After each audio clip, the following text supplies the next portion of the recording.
আপনারা বাউন্ডারি ইজতেমা কত বড়, বহুত জায়গায় জায়গায় থেকে মানুষ এসেছে এখানে। বহুত বড় ইজতেমা।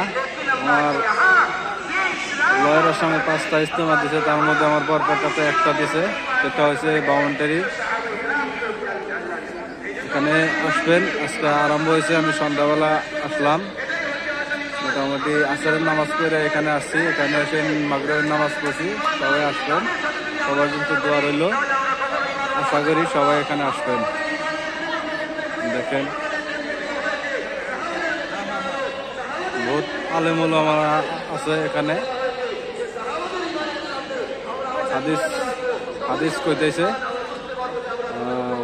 দেখেন এরিয়াটা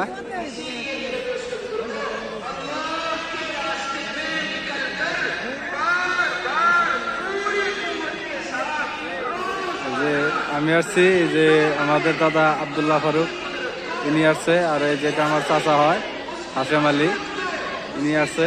তো আমরা তিনজনে এখানে আসছি।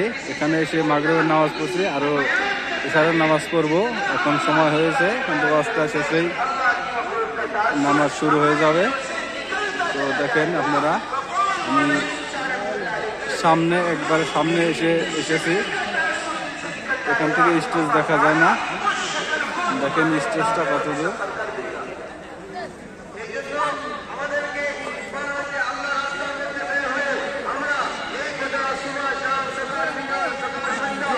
জায়গায় জায়গায় থেকে মানুষ এসছে, আপনারা আসবেন। আশা করলাম সবাই আসবেন, দাওয়াত জানানো হলো। এখানে আসবেন, দিনের কিছু কথা হবে, দিনের কিছু আলোচনা চলবে।